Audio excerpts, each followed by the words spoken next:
रात्रि क्लास चल रहा था 16/5/1967।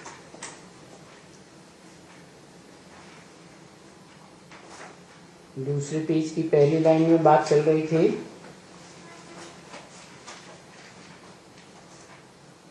कि बच्चे फिर माया से हार खा जाते हैं।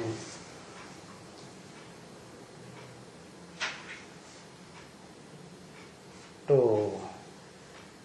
बाप आर्डर देते हैं, सुंघाओ उनको संजीवनी बूटी। या कल्प कल्प हार खा जाते हैं। तो क्या करो, संजीवनी बूटी सुंघाओ। क्या है संजीवनी बूटी?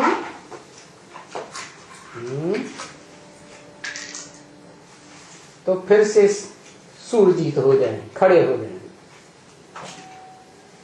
कल बताया था संजीवनी बूटी पवित्रता की संजीवनी बूटी है। उसका प्रैक्टिकल रूप कौन है? पवित्रता का प्रैक्टिकल रूप है राम को धारण करने वाली। कौन धारण करता है? राधा। कौन से राम को धारण करती है? त्रेता वाले राम को नहीं, त्रेता वाला राम नहीं, जिसमें योगी लोग रमण करते हैं। रमते योगिनो यस्मिन्निति राम।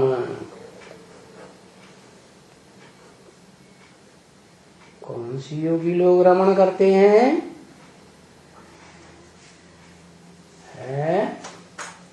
योगी साधारण भी होते हैं, योगी असाधारण भी होते हैं। तो असाधारण योगी किन्हें कहें? कोई को पता नहीं। असाधारण योगी हुए धर्म पिताएं, क्योंकि वो आत्माएं जो निराकार हैं और निराकार आत्माओं के बाप सुप्रीम सोल को अच्छी तरह से पकड़ते हैं। नंबरवार पकड़ते हैं। इसका मतलब अव्वल नंबर 100% पकड़ता होगा।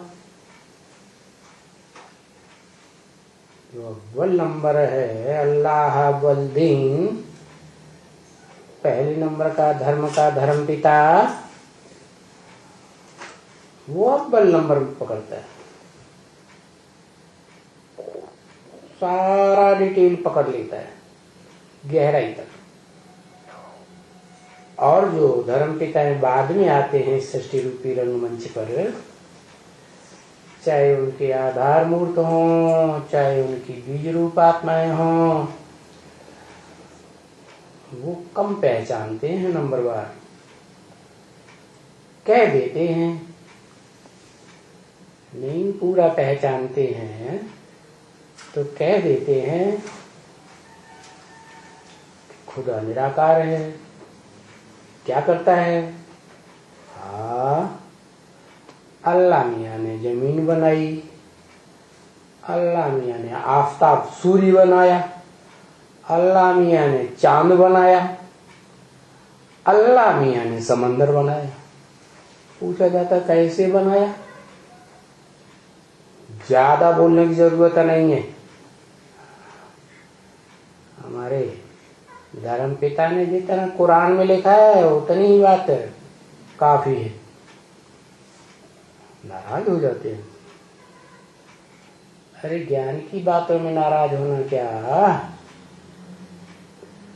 तो देखो दूसरा धर्म पिता इस दुनिया में आता है, दो धर्म, दो राज्य, दो भाषाएं, सब बातों में द्वैतवाद फैलाता है, उसका ही ये हाल है, तो बाद में आने वाले धर्म पिताओं का क्या हाल होगा? तो वो तो पूरा परिचय खुदा का कहो, अल्लाह मियाँ का कहो, भगवान का कहो, दे ही नहीं सकते। तो कौन देता है? वो देता है जो इस मनुष्य सृष्टि रूपी रंगमंच का हीरो पार्टधारी, सारी मनुष्य आत्माओं का जो साकारी रूप है, जिसको कहें आदम, सृष्टि का आदि पुरुष,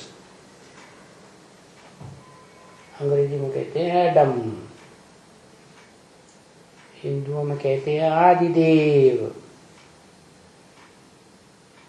जैनियों में कहते हैं आदिनाथ।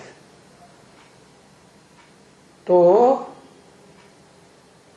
वो जो शख्सियत है, सारी मनुष्य आत्माओं का बीज रूप बाप,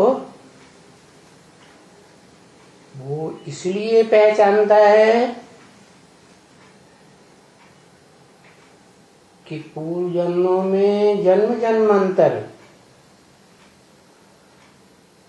उस आत्मा हीरो पार्टधारी ने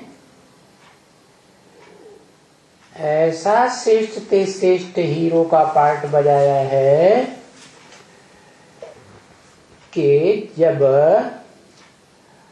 अल्लाह मियाँ कहो इस सृष्टि पर आता है निराकार, निराकार आत्माओं का निराकार बाप, बिंदु बिंदु बिंदु आत्माओं का बाप शिव ज्योति बिंदु, तो वो उसी बच्चे में प्रवेश करता है जो जन्म जन्मांतर बाप की स्मृति में रहता है। अरे द्वापर कलयुग में कोई पूरी रीति जानता है सुप्रीम सोल बाप को? कोई नहीं जानता। फिर भी आत्मिक स्टेज तो रहती है नंबरवार, क्योंकि सृष्टि के आदि में कहें कौन है परम पदधारी, तो कहते हैं विष्णु। उसकी चार भुजाएं सहयोगी के रूप में दिखाई जाती है सृष्टि के आदिकाल से। वो विष्णु आदि में आत्मिक स्टेज में है, तो आदि सो अंत में भी आत्मिक स्टेज में ही रहता है, लेकिन अपने रूप को भूल जाता है। रूप को भूल जाता है कि मैं ज्योति बिंदु हूं, क्योंकि इस सृष्टि पर जब से भारत में खास शंकराचार्य आए तो उन्होंने सबको भ्रमित कर दिया। हम सब आत्मा सो परमात्मा है। गीता में लिखा है अणुअणीयांसम, तो परमात्मा का स्वरूप अणुरूप है। तो सब समझने लगे हमारी आत्मा सो परमात्मा। शंकराचार्य ने तो यहां तक समझ लिया शिवोहम, मैं ही शिव हूं। तो ये जो हर आत्मा अपन को परमात्मा समझ बैठी, शिव समझ बैठी, तो शिव जब आते हैं उस मनुष्य तन में, जो अंतिम जन्म में भी विष्णु रूप होकर रहता है। विष्णु का मतलब एक में लगाओ, माना इसे दुनिया में कलयुग के अंत में होता नहीं है कि स्त्री पुरुष मिलकर एक होकर रहते हो। वाचा से, कर्मणा से, दृष्टि से, वृत्ति से कुछ न कुछ टकराव होता है। लेकिन वो जो विष्णु रूप है आदि सो अंत वाला, वो अंतिम जन्म में भी आपस में स्वभाव संस्कार मिलते हुए होते हैं। तो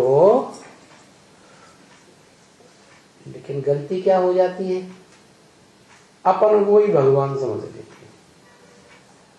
अब सुप्रीम सोल उसी व्यक्तित्व में प्रवेश करता है जो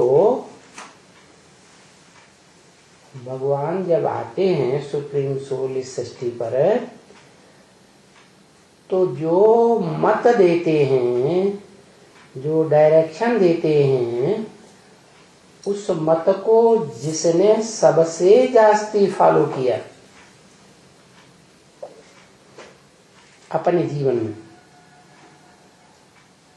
वो आत्मा संसार की सर्वश्रेष्ठ आत्मा घोषित हो जाती है। सारी मनुष्य आत्माओं के बीच में 500-700 करोड़ मनुष्यों की सृष्टि होती है, 750 करोड़, उन सब के बीच में वो सर्वश्रेष्ठ घोषित हो जाता है। घोषित ही नहीं हो जाता, वो पूरे कल्प में, माना सतयुग, त्रेता, द्वापर, कलयुग, चारों युगों में श्रीमत के अनुकूल जितना चलता है उतना और कोई मनुष्य आत्मा उतना नहीं चल पाती। तो पूर्व जन्मों के कर्मों के आधार पर, पूर्व कल्प के आधार पर वो सुप्रीम सोल जब 5000 वर्ष का सृष्टि चक्र पूरा होता है तो उसमें प्रवेश कर जाता है, क्योंकि जानता है कि सृष्टि रूपी रंगमंच की यही श्रेष्ठ आत्मा है जिसने श्रीमत पर न चलने वाले जो नंबरवार धर्म पिताएं और उनके फॉलोअर्स हैं उनसे टक्कर ली है। तो किसको सपोर्ट किया?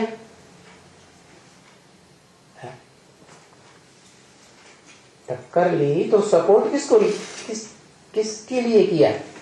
सुप्रीम सोल के लिए। सुप्रीम सोल की मत पर जो चलने वाले हैं उन सूर्यवंशियों को सपोर्ट करता रहा। बाकी जो नहीं चलने वाले या दूसरे धर्म पिताओं के मत पर चलने वाले और दूसरे धर्म पिताएं अपनी चलाते हैं, तो उसी आत्मा में जो मनुष्य सृष्टि का बीज रूप बाप के समान हीरो पार्टदारी है, प्रवेश करते हैं और प्रवेश करके पता तो लगता नहीं कि प्रवेश किया या नहीं किया। खासियत है शिव सुप्रीम सोल की कि और आत्माएं प्रवेश करती हैं तो पता लग जाता है, नैन चैन चेहरा मोहरा बातचीत बदल जाती है। और शिव जब प्रवेश करते हैं तो कोई को पता ही नहीं लगता कब आया कब चला जाता।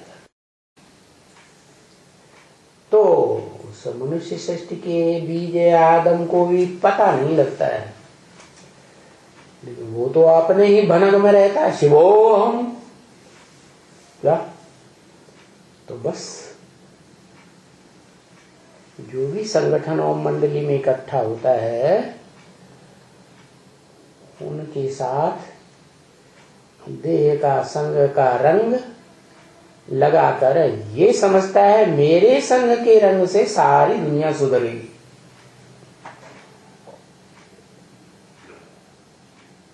तो उन आत्माओं में पहला नंबर कोई तो मनुष्य आत्मा होगी,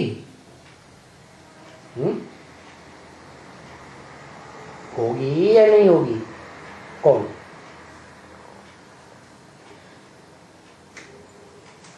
जो ओम मंडली में पहले पहले संग का रंग लेने वाली बनती है।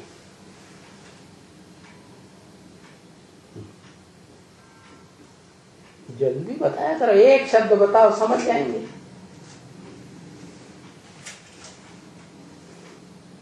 जगदम्बा ऊपर ऊपर जो ढांचा होता है शरीर का, उसका संग लेती है कि उस ढांचे के अंदर जो असली चीज है उसका संग लेती है? कौन सी आत्मा है? जिसका नाम पड़ता है राधा।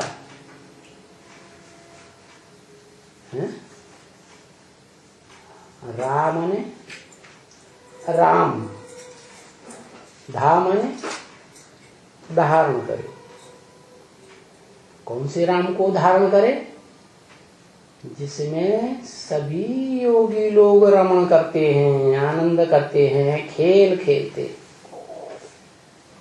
तो योगियों में भी दो तरह के, एक स्पेशल धर्मपिता और दूसरे सामान्य योगी। तो धर्मपिताओं के बीच में जो रमण करने वाले हैं याद में, स्मृति में, वो सभी धर्मपिताएं बीज रूप स्टेज वाले हैं।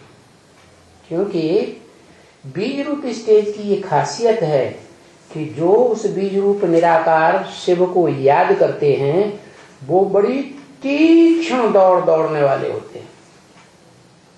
क्या? तीव्र गति वाले होते हैं। तो शक्ति की पावर लेने में आगे कौन जाएंगे? है? वो जाएंगे या जो साधारण योगी हैं वो जाएंगे? अरे बताओ भाई, कुछ नहीं बताते हैं। जो तीव्र योगी हैं, तीव्र गति से आगे बढ़ते हैं, वो आगे चले जाते हैं। आगे तो चले जाते हैं लेकिन निराकार को याद करते हैं ना, बिंदु को। निराकार में गुण होते हैं, अवगुण होते हैं, या साकार में गुण अवगुण होते हैं? एक अक्षर लिखो मालूम पड़ जाता है। साकार में गुण होते हैं। तो जब तक वो साकार न बने तब तक गुणों का संग तो होगा नहीं। होगा नहीं। ब्रह्मा कुमारियों ने 32 गुण वाला शिव ज्योति बिंदु का चित्र बना दिया। उन्हें पता ही नहीं है कि 3 मूर्तियों के ऊपर कौन सा शिव है जिसमें ये गुण भरे हुए हैं 32। तो एडवांस पार्टी में यूट्यूब में डाला गया है क्या कि 32 गुण जो हैं वो वास्तव में किस स्वरूप के हैं। वो निराकार ज्योति बिंदु जब इस सृष्टि पर साकार मनुष्य सृष्टि के बीज में प्रवेश करता है तो उसमें गुण भी होते हैं। क्या? जो भी 32 गुण हैं किसके हैं? जिसके हैं उसके लिए ब्रह्म वाक्य वेदवाणी में मुरली में बोला है क्या कि मैं तुम बच्चों को क्या बनाता हूं? आप समान बनाता हूं। तो नंबरवार ही तो बनेगी ना। तो वो जो मनुष्य सृष्टि का हीरो पार्टधारी आदम है वो बाप समान निराकारी पहले बन जाता है। इसलिए उसका नाम शंकर शिव के साथ जोड़ा जाता है। और कोई भी मनुष्य आत्मा का नहीं, कोई प्राणी मात्र का नहीं, कोई देव आत्मा का नहीं, कोई राक्षसी आत्मा का नाम नहीं जोड़ा जाता, क्योंकि वही 100% समान बनता है। समझा? तो अब वो जो समान बन गया, शिव समान बन गया ना, कि शिव ही बन गया ना, शिव बन नहीं गया, लेकिन शिव समान बन गया। जैसे एक बड़ा बच्चा होता है ना, तो बाप समान बन जाता है, उसी तरीके से शिव नहीं बन गया, लेकिन शक्तियों के हिसाब से, गुणों के हिसाब से बाप समान ही बन गया। इसलिए मुसलमान कहते हैं आदम को खुदा मत कहो। आदम खुदा नहीं, लेकिन खुदा के नूर से आदम जुदा भी नहीं है, तो एक ही है। जुदा माने अलग नहीं है, तो वो निराकार शिव जैसी स्मृति वाला, निरंतर स्मृति वाला बन जाता है। किसकी स्मृति? कोई साकार प्राणी की, कोई साकार मनुष्य की, है? किसकी स्मृति? निराकार ज्योति बिंदु की स्मृति। मैं तुम में समा जाऊं, तू मुझ में समा जाए, लीन होने वाली बात जो आती है, तो वो आत्मा जब संपन्न शिव समान बन जाती है, समान बनने के कारण फिर क्या होता है?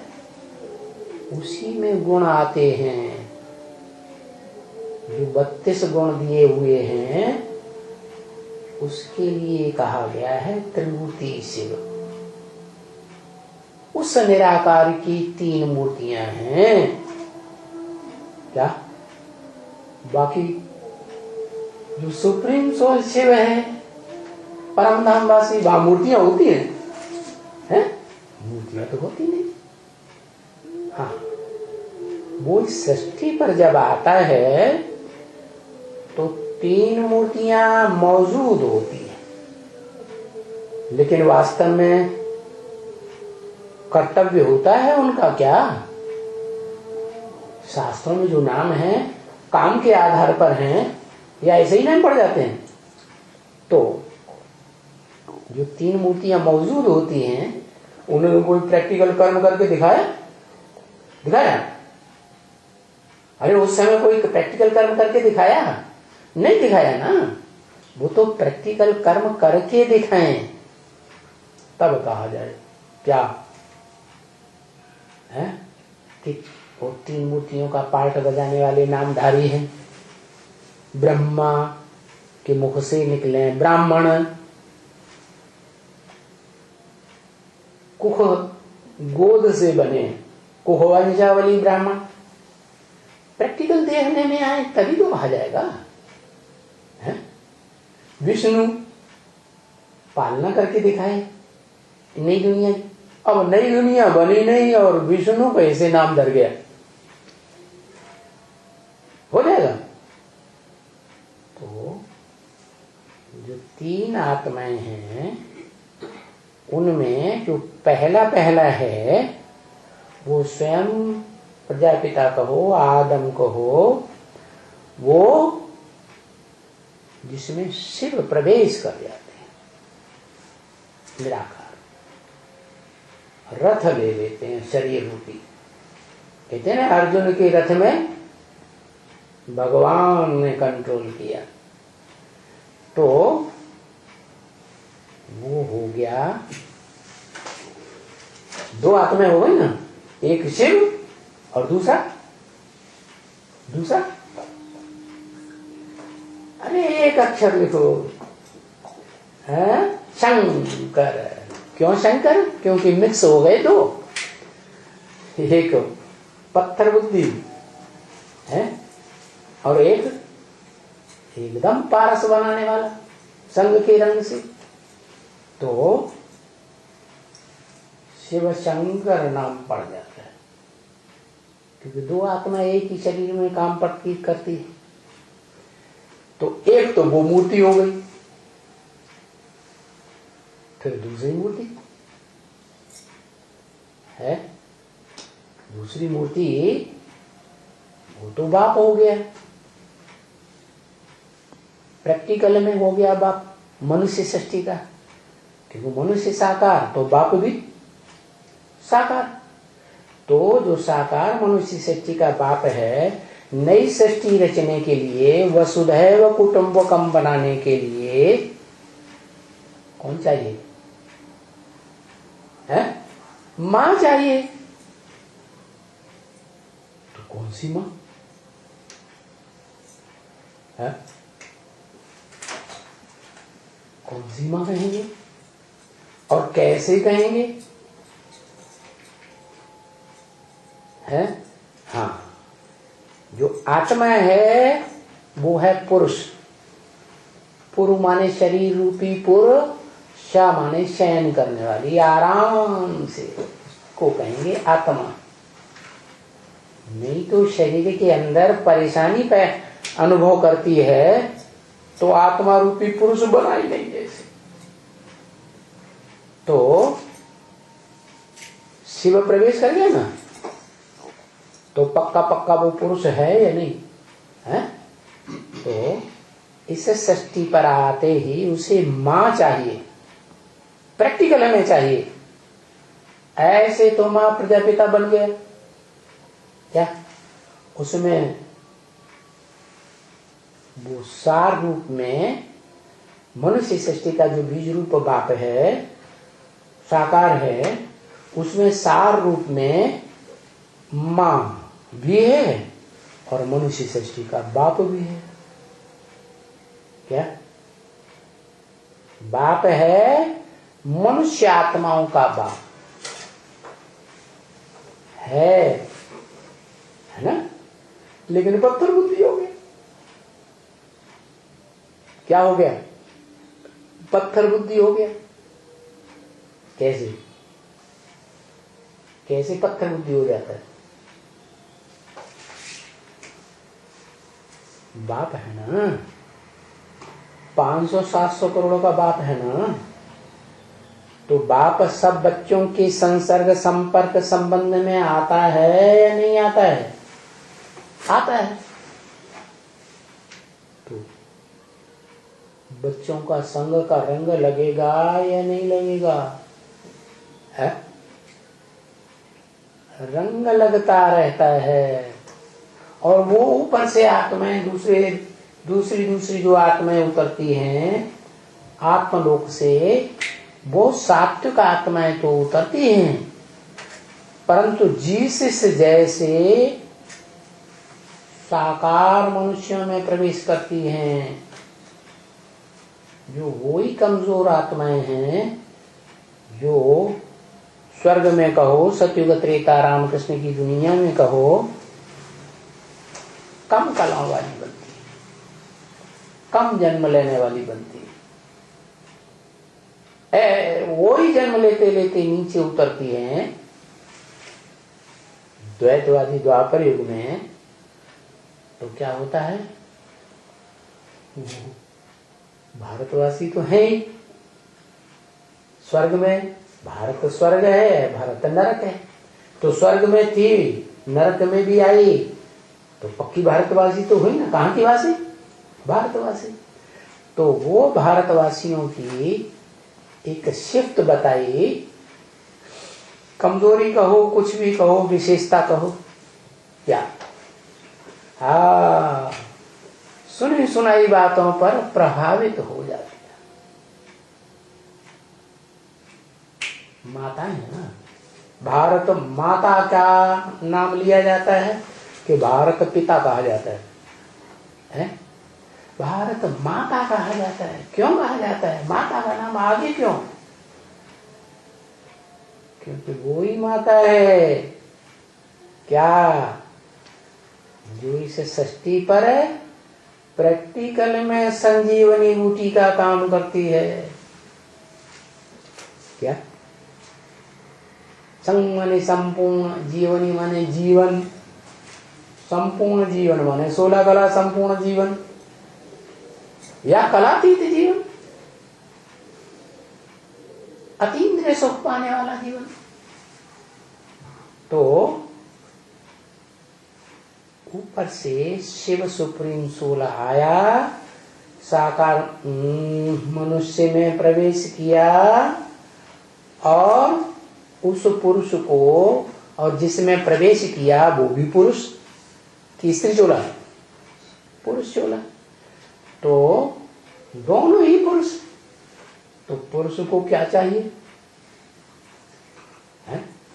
दो पुरुष हैं तो क्या चाहिए है?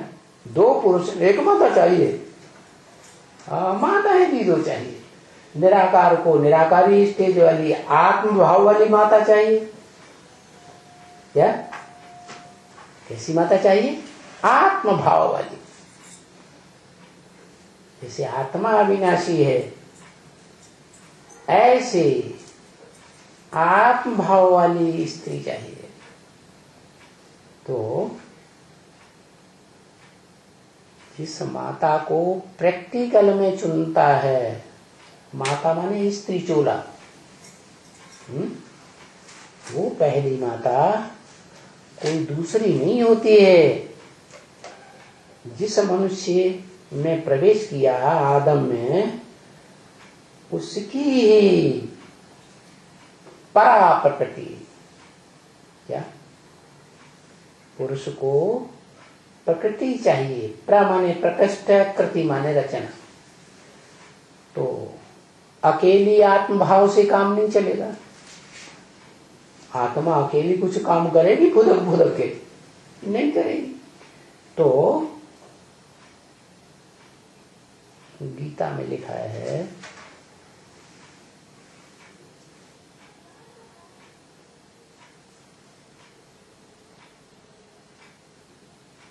प्रकृति को, परा प्रकृति को अवस्थम्य। क्या अवस्थम्य में अच्छी तरह से भली भांति स्थिर करके। क्या इधर उधर चंचल न बने।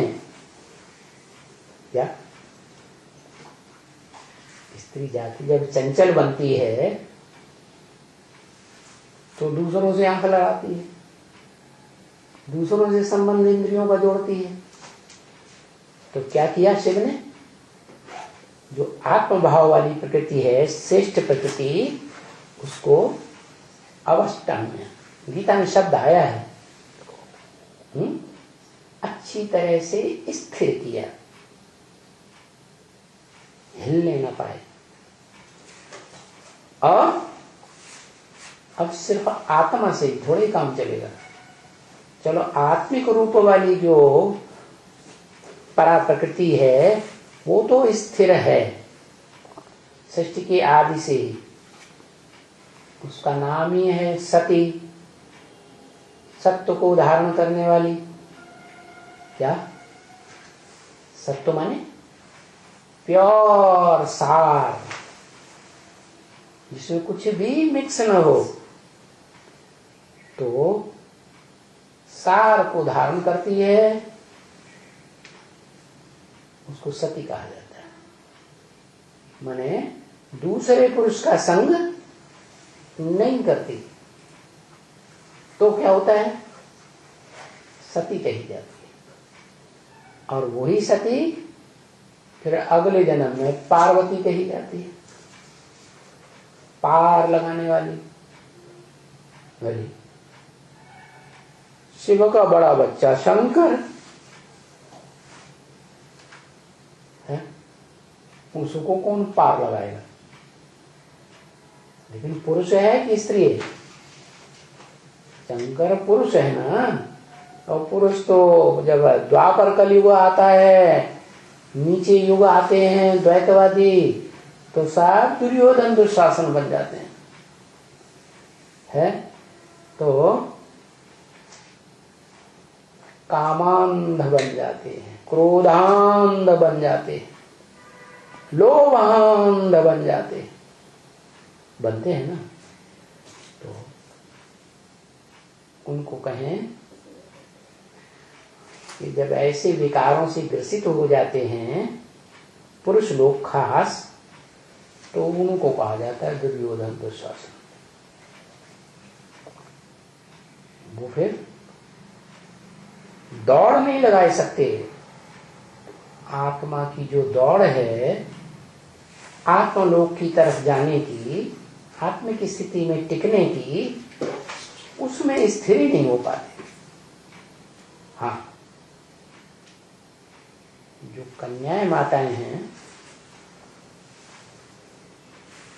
वो पवित्रता को चाहे तो जीवन में धारण करें, हैं? एक पुरुष एक लिंग स्वामी को स्मृति में, वाचा में, दृष्टि में रखें तो जो इस तरह की अव्वल नंबर माता है वो हो गई परा प्रकृति। लेकिन वो आत्मिक रूप है, शरीर भी तो चाहिए, देवहन वाली भी तो चाहिए। तो दूसरी प्रकृति है अपरा प्रकृति। क्या? उस परम पुरुष की दो पत्नियां, शास्त्रों में उनको कह दिया है कि कश्यप ऋषि को दो पत्नियां थी। काश्य माने तेज, योग का तेज पीने वाला कश्यप ऋषि माने शंकर ही हो गया। और उसको दो पत्नियों का मतलब एक परा प्रकृति है आत्मभाव वाली, और दूसरी अपरा प्रकृति थोड़ा नीचे किस्म की देह भाव वाली। देहभान ज्यादा रहता है, वो देहभान जल्दी छूटता ही नहीं। तो वो अहंकारिणी जो है, देह अहंकार वाली अपरा प्रकृति, वो 5 जड़ तत्वों की स्वामिनी है जिनसे शरीर बनता है। पृथ्वी, जल, वायु, अग्नि, आकाश। इस संसार में, इस सृष्टि में, साकार सृष्टि में 5 जड़ तत्वों का संघात है?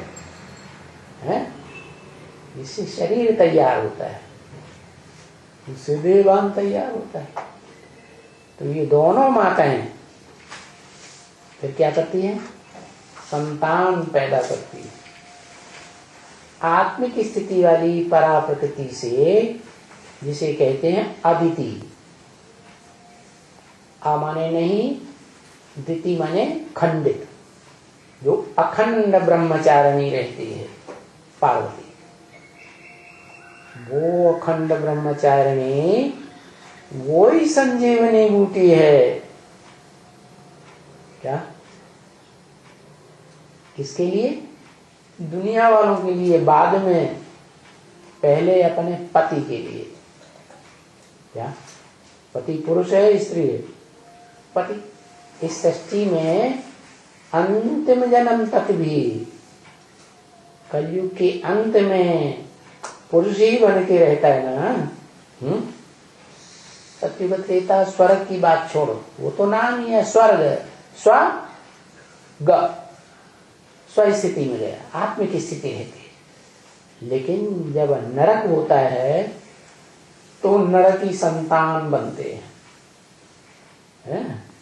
वो नरक कहा जाता है। तो नरक करने वाला वो जो आदम है वो भी नरक, उसमें भी कमी आ जाती है। कब से आती है? ठीक 2500 वर्ष पहले, सृष्टि का अंत होने से 2500 वर्ष पहले। कौन आता है? कौन आत्मा का प्रताप है जो सृष्टि बदल जाती है? इब्राहिम। अरे एक अक्षर ही हो, नहीं तो नंबर पीछे हो जाएगा बताने। हैं? इब्राहिम 2500 साल पहले आता है, और वो आत्मा जब से आती है इस सृष्टि पर, तो वो स्वर्ग की परंपरा तो नहीं जानती कि स्व स्थिति में रहने वाले जो देव आत्माएं होते थे भारत में, स्वर्ग में, वो आत्मिक स्थिति वाले होने के कारण आत्मा ज्ञान को धारण करने वाली है। इसलिए ये जो ज्ञान इंद्रियां हैं वो ज्ञान को ग्रहण करती हैं। तो ज्ञान इंद्रियों की सृष्टि होती है स्वर्ग में, ये उसकी बुद्धि में नहीं रहता। वो जैसे ही आता है इस सृष्टि पर, बस वो भ्रष्ट कर्म इंद्रियों का आसरा लेता है। और भ्रष्ट कर्म इंद्रियों में मुख्य है काम इंद्रिय। तो वो अपना वाइब्रेशन इस सृष्टि पर तेजी से फैलाता है, क्योंकि नई पावरफुल आत्मा आई ना, सत्व प्रधान है ना, तो उसका वाइब्रेशन बड़ी तेजी से फैलता है। उसकी वाइब्रेशन को सबसे पहले कौन पकड़ेगा? है कौन? बताओ बताओ, जल्दी बताओ, एक अक्षर में बताओ। आदत पकड़ेगा बमड़वा।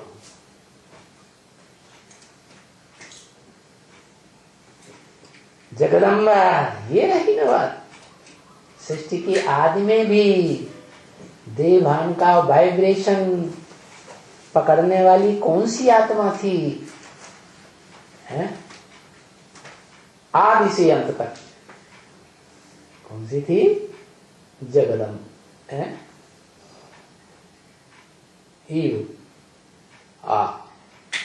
क्या ये मुसलमानों का नाम रखा हुआ है क्या? जो इब्राहिम आया ना, उससे प्रभावित हुई। और जो भ्रष्ट कर्म इंद्रियां हैं, उनका वाइब्रेशन उसने जल्दी पकड़ लिया। अपरा प्रकृति ने, नीच प्रकृति जो देह को विशेष महत्व देती है, दैहिक बाप को पहचानती है, और आत्मिक स्थिति वाला बाप जो उस देहधारी में प्रवेश करके कार्य करता है, उसको नहीं पहचानते। तो सृष्टि के उतरती काल में भी, द्वापर में, वो आत्मा देह का जो भ्रष्ट अंग का है, वो कर्म को कैच कर लेती है, और कैच करके अपने पति को बरगलाती है, आगम को, कि ऐसा करो जो बताया कल, गंदुम फल खाओ, बॉडी के बीच का फल खाओ। अब वो तो पुरुष है या स्त्री है? आदम, द्वापर की आदि में है पुरुष। तो वहां से उसमें भी परिवर्तन होता है। जैसे कहा, वो एक ही चोटी का ब्राह्मण है जो सृष्टि परिवर्तन करने का निमित्त बनता है हर युग में। क्या सतयुग की आदि में भी वो आत्मा की जो सात्विक स्टेज है, आत्म स्थिति, पक्का वाइब्रेशन पकड़ने वाली, जिसके आधार पर इंद्रियों से परे का सुख क्रिएट होता है, अति इंद्रिय सुख। पूछना हो तो गोपियों से पूछो, गायन है ना।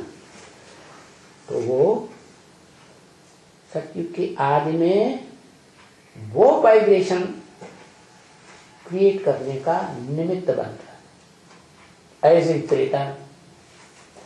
त्रेता में जो श्रेष्ठ इंद्रियां हैं ना, क्या क्या? आंख सबसे ऊंची, फिर काम 2 नंबर में, फिर नाक घ्राण इंद्रिय 3 नंबर में, फिर स्वाद जिह्वा 4 नंबर में, फिर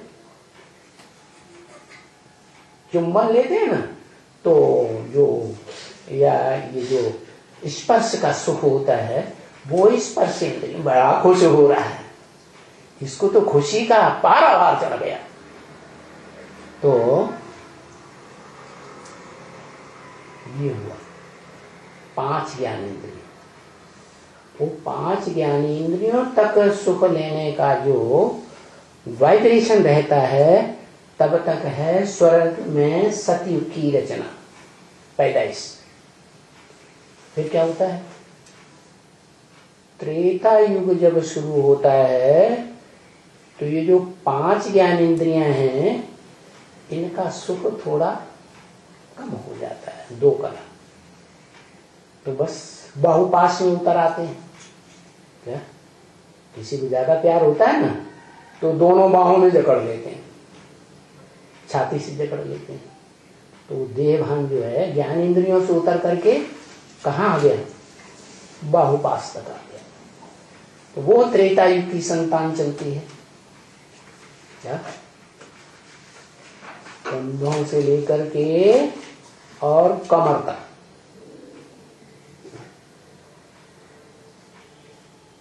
विराट पुरुष का आधा रूप हो गया। उसके बाद इब्राहिम टपक पड़ा, उसको इंद्रियों के सुख का पता ही नहीं है। बुद्धि में ही नहीं है कि श्रेष्ठ इंद्रियों से संतान पैदा होती है। तो वो तेजी से अपना वाइब्रेशन फैलाता है। उस वाइब्रेशन को प्रकृति का जो नीचा रूप है देहभान वाली, वो पकड़ लेती है और पकड़ करके अपने पति को, आदम को बरगलाती है। आदम तो पुरुष है। तो द्वैतवादी द्वापर युग में जब इब्राहिम आ जाता है तो पुरुषों को, सभी को वो भ्रष्ट इंद्रिय का आकर्षण चालू तो हो जाता है, लेकिन बुद्धि में वो बात नहीं होती है आदम पे, और ये वो उसकी बुद्धि में डाल देती है कि ये सुख लेना चाहिए। तो वो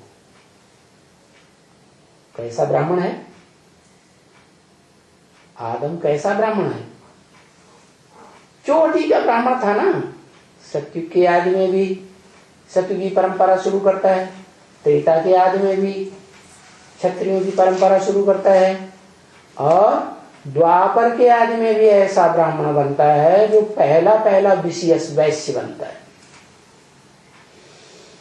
ये भ्रष्ट इंद्रियों से जो विष निकलता है, जिसको कहते हैं मूत की औलाद, क्या अंग्रेजी लोग कहते हैं यूरिन, कहते हैं ना है?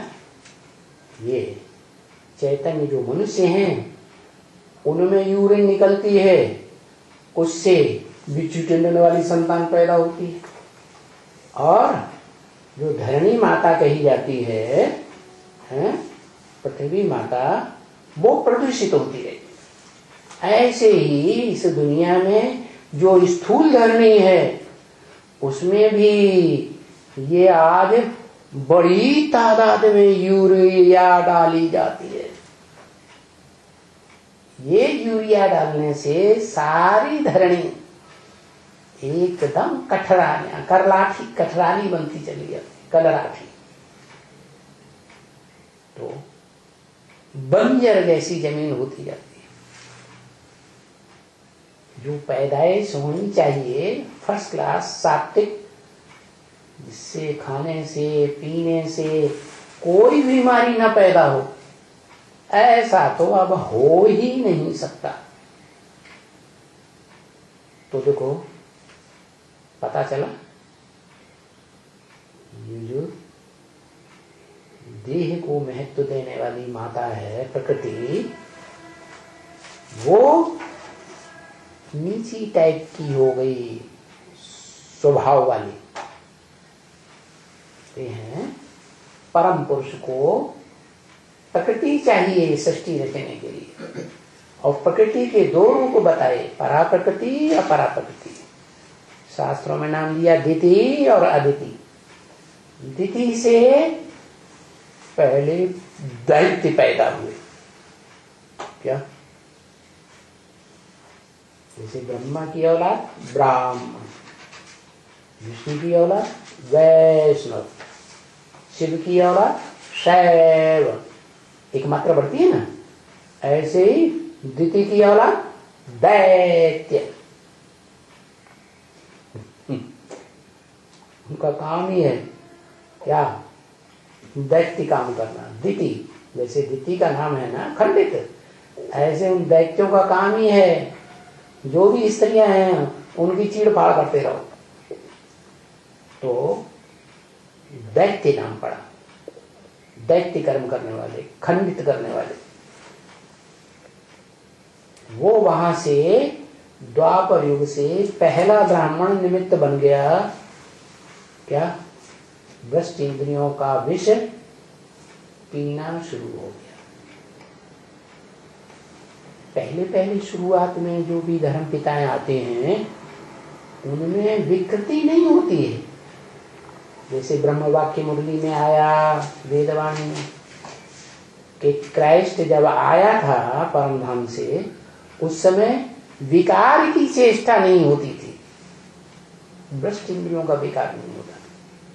हाँ, नई आत्मा है ना, इसलिए चेहरे पर तो बड़ा आकर्षण होता है। क्या? उसमें भी नेत्रों में बड़ा आकर्षण। कोई भी धर्म पिता ले लो, ध्यान से देखो उनके चेहरे को। क्या आज भी उनके चित्र मिल रहे हैं? इतने आकर्षण वाले थे हैं? क्राइस्ट को देखो, बुद्ध को देखो, आंखों में आकर्षण है ना। किस बात का आकर्षण? रूहानियत का आकर्षण। ऐसे ही शंकराचार्य को, ऐसे ही इसको सिखों के गुरु नानक को। ध्यान से देखो, वो रूहानियत जब वो आत्मा आती है तो चेहरे से टपकती है तो वो ही रूहानियत। इब्राहिम जब आया, वो भ्रष्ट इंद्रियों के कर्म का वाइब्रेशन तो फैलाया, क्योंकि उसकी बुद्धि में ये नहीं था कि इन श्रेष्ठ इंद्रियों से भी संतान पैदा होती है या सुख लिया जा सकता है। तो उसने बड़ी भयंकर गति से ये वाइब्रेशन फैलाया और वो वाइब्रेशन देवभान को जगदम्बा ने पकड़ा और पति को बरगलाया। और पति दुर्योधन दुशासन वृत्ति का पुरुष होने के कारण उसने दुष्ट कर्म कर लिया। तो मुसलमानों में आता है कि आदम और हव्वा दोनों नरक में गिर गए, गिरती हुई कला में आ गए। तो अब समझ में आया क्या कि दोनों प्रकृति जो हैं, परा प्रकृति या परा प्रकृति, उन दोनों के बीच में संजीवनी बूटी कौन सी हुई? संपूर्ण जीवन देने वाली, देवताओं का 16 कला संपूर्ण जीवन देने वाली, वो परा प्रकृति है, आत्मभाव वाली प्रकृति। जब शिव बाप इस सृष्टि पर आते हैं तो उस माता को पहले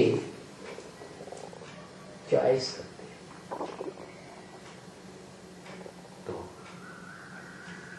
शंकर की चॉइस हुई सती, जो बाद में नाम पड़ता पार्वती। अब वो पार्वती वाली आत्मा आत्मभाव वाली है ना, तो ओम मंडली में मंडली तो बन गई, लेकिन वास्तविक रूप से देखी जाए तो बड़ी माता कौन सी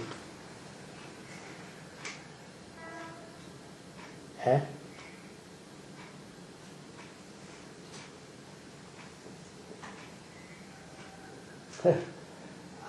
परा प्रकृति बड़ी माता कैसे हो गई? बच्चा तो तब पैदा होगा जब आत्मा और देह दोनों का मेल हो। अरे वो तो है, ये नहीं तो ये नहीं तो ये, लिख के देने में कितनी देर लगती। तो आत्मा को प्रेफरेंस देंगे, आत्मभाव को प्रेफरेंस देंगे, या विनाशी देह को प्रेफरेंस देंगे? जो पति है किसको प्रेफरेंस देगा? आत्मभाव को प्रेफरेंस देगा ना। तो वो परा प्रकृति के द्वारा, परा प्रकृति के संयोग से जो संतानें पैदा होती हैं, वो किस तरह की संतानें पैदा होती हैं? पहले पहले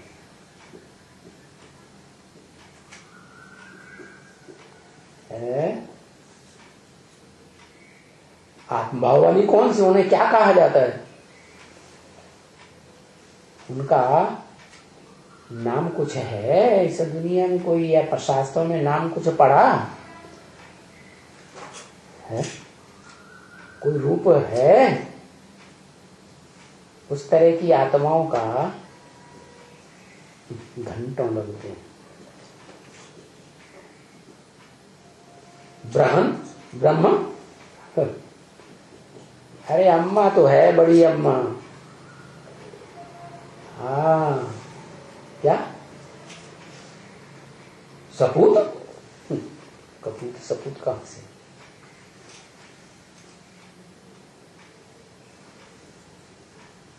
क्या हुआ? चलो, रुद्रगण पुरुष स्वभाव वाले, आत्म भाव वाले। आत्म भाव की प्रकृति से किनकी पैदाइश होना शुरू हुई? पहले पहले आत्म भाव वाली आत्माएं पहले ज्ञान में आई ओम मंडली में, और उनमें भी सबसे पहले आई जो आत्मा शंकर के बाद दूसरे नंबर की योग धारण करने वाली योगिनी, जिसका नाम दिया वो योगेश्वर, वो योगेश्वरी, वो ही जो रुद्र ज्ञान यज्ञ चलता है, आरंभ होता है, उसमें महारुद्र का काम करने वाला शंकर और उसकी सहयोग देने वाली आत्मा है रुद्र, महारुद्र के साथ रुद्राणी। तो वो दोनों आत्माएं मिलकर के जो संगठन तैयार करती है उसका नाम पड़ता है रुद्रमाला। 108 इस तरह के बच्चे तैयार होते हैं पहले पहले, जो आत्मिक स्टेज धारण करने वाले, क्योंकि आत्मभाव वाली माता से ही जन्म लेते हैं। समझा? फिर क्या होता है? फिर बाद में जो साक्षात्कार वाला भक्त था अव्वल नंबर, कौन? दादा देख रहा है ना? वो पहले भी आया था, आकर के वापस चला गया, सिर्फ सुन लिया क्या कि मेरा ब्रह्मा का पाठ है, और सिंध हैदराबाद में जाके सत्संग में उसने अपना काम शुरू कर दिया, सत्संग का जोर शोर से। तो वो आत्माएं जो रुद्रमाला के बच्चे पहले बनते हैं, ज्ञान में पहले निकलती हैं, वो रुद्रमाला के बच्चे ज्यादा जन्म इस सृष्टि पर पुरुष के लेंगे या स्त्री के लेंगे? पुरुष के ज्यादा जन्म होते हैं, इसलिए वो भी दुर्योधन दुशासन की लिस्ट में आ जाते हैं। और जो माता है ना, वो माता आत्मभाव वाली है, जिससे संजीवनी बूटी तैयार होती है, प्रैक्टिकल में पवित्र जीवन जीने वाली ब्राह्मणी बनती है। लेकिन उसके जन्म इस सृष्टि पर स्त्री रूप के ज्यादा होंगे कि पुरुष रूप के ज्यादा होंगे? पुरुष रूप के ज्यादा होंगे। है वो माता जो परा प्रकृति बनती है, जिससे आत्म स्थिति वाले बच्चे पैदा होते हैं। पहला बच्ची पैदा हुई कौन सी? योगिनी हुई ना। तो योगिनी तो पुरुष प्रकृति वाली है ना, रुद्रमाला का मणका हुआ ना, इसलिए वो तो पुरुष जन्म ज्यादा लेती है, और सारे ही मण के पुरुष जन्म ज्यादा लेते हैं। लेकिन माँ कैसी है? आत्मभाव वाली तो है, लेकिन फॉलो किसको करती है? 100% किसको फॉलो करती है? शंकर को फॉलो करती है ना, पुरुष शरीर को फॉलो करती है ना। इसलिए वो स्वयं चोले के हिसाब से कैसी है? चोले के हिसाब से सहयोगिनी है अव्वल नंबर की, या अपनी चलाने वाली है? पक्की सहयोगी। जैसे ब्रह्मा बाबा के जीवन में पक्की सहयोगिनी कौन बनी थी? ओम राधे। ऐसे ही पक्की सहयोगिनी, तो वो पक्की सहयोगिनी का नाम संजीवनी बूटी है। संपूर्ण जीवन धारण करती है, और संपूर्ण जीवन उसे कहेंगे जो सुख ही सुख में रहे हर जन्म। या जो पुरुष स्वभाव के, रुद्रमाला के मण के, जन्म जन्मांतर के राजा बनने वाले हैं, वो तो मार काट मचाते हैं? तो हिंसक दुनिया में उनको युद्ध करना पड़ता है, तो देह का सुख ले पाते हैं? नहीं। देह का सुख लेने में, आत्मा का भी सुख लेने में सबसे आगे कौन गई है? रानी तो दुनिया में बहुत होती है, महारानी है शंकर। शंकर का कहाँ देह का सुख, आत्मा का सुख। और जो विष पीने वाला है देह से,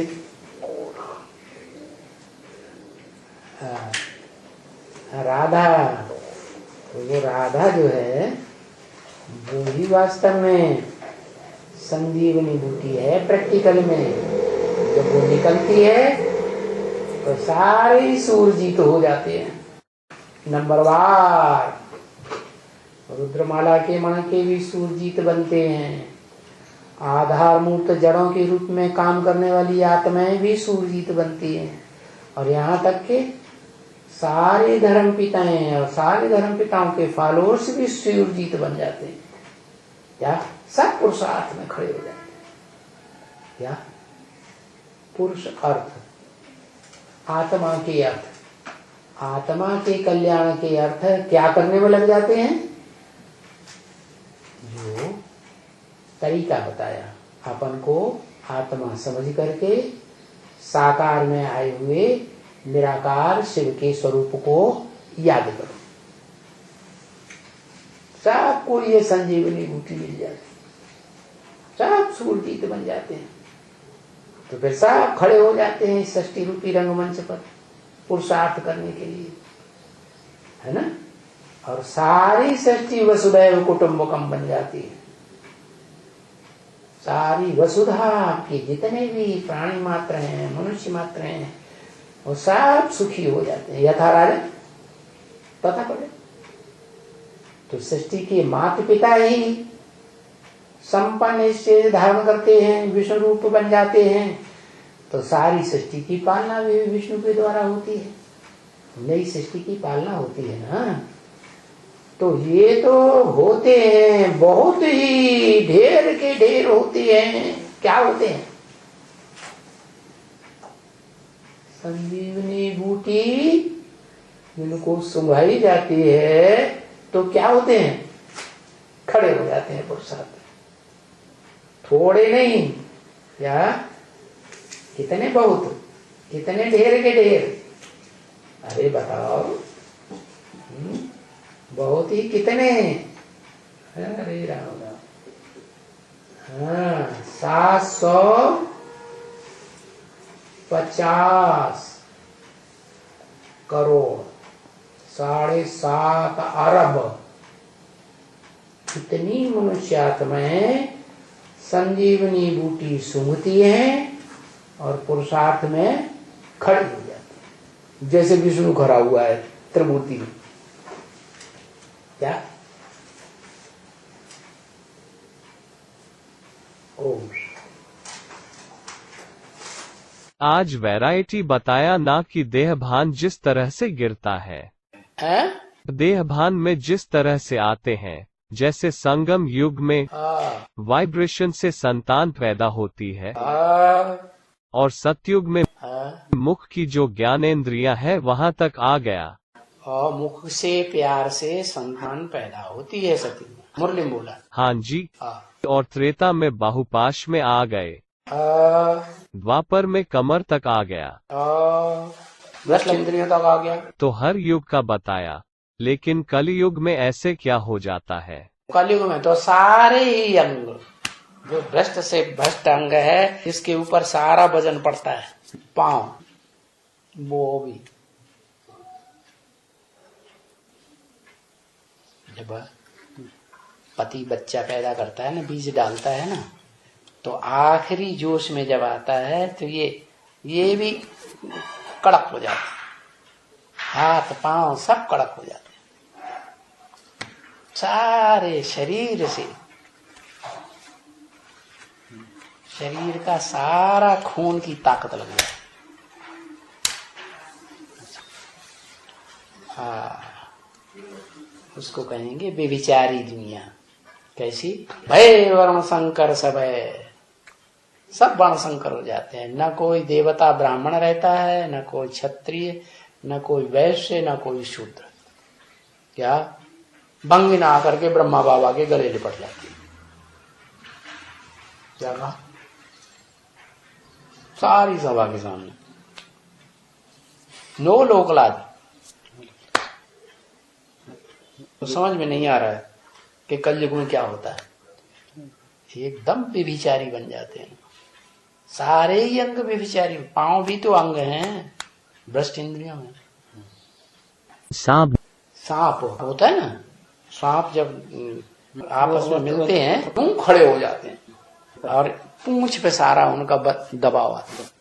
विकारों की पूंछ के ऊपर पूरा उनका दोनों का शरीर खड़ा हो जाता है, इतने विकारी होते हैं। तो सांप जैसे हो जाते हैं मनुष्य, एड़ी से चोटी तक की सारी ताकत लगा देते हैं, तब संतान पैदा होती है। चलो एक बात हुई, अब दूसरी बात।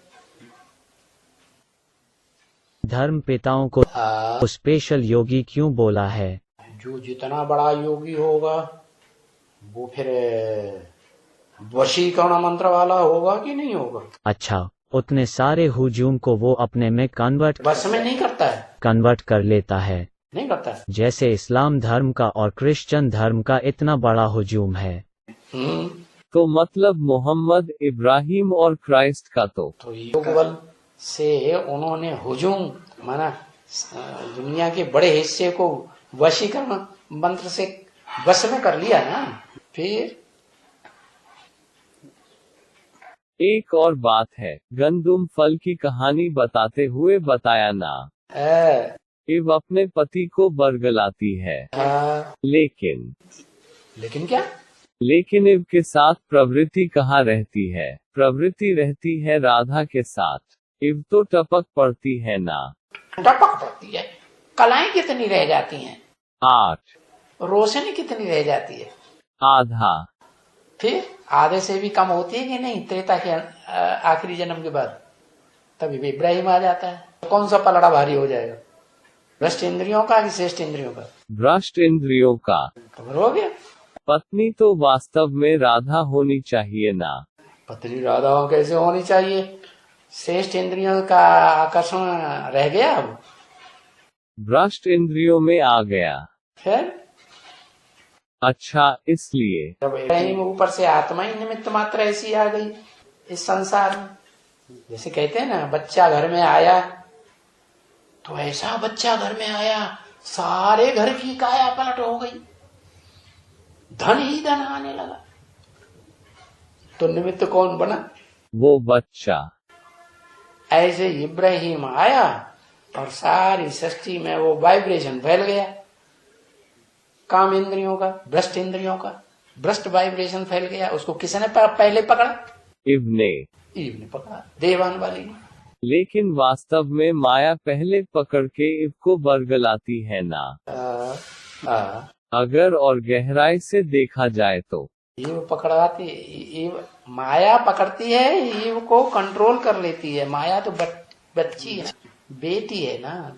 मतलब पहले माया पकड़ती है और फिर अपनी माँ को बरगलाती है। जानती है इसके हाथ में सारी पावर है, इसकी पावर से आधा विनाश हो गया ये जब हिलती है तो। माया बेटी मतलब उधर रियल में बेटी होती है या कोई और संबंध में रहती है? ओहो, वो दादी अम्मा है कि नहीं? कौन? जगदम्बा। जगदम्बा, तो वहां भी दादी अम्मा बन जाती है। ठीक है। और यही 2-3 पॉइंट्स नोट किए थे जो क्लियर करने थे। बस इतने में हवा निकल जाती है। अरे इतना प्रश्न आना चाहिए कि आने वाले लोग जो है प्रश्न करना ही भूल जाए।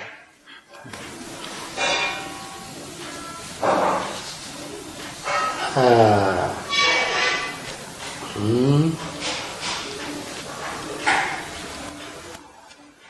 तभी भी तो कहेंगे चार्वाक सिद्धांत। क्या?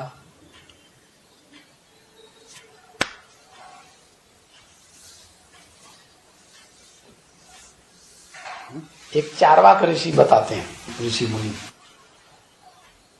वो किसी की बात को चलने ही नहीं देते, सब बातों को काट देते। वो उनको नास्तिक संप्रदाय लोग कहते हैं, ऋषि मुनि लोग नास्तिक है। बहुत वाद विवाद, बाल में से खाल, खाल में से बाल है। चार्वाक मुनि। हाँ हाँ। चलो, हे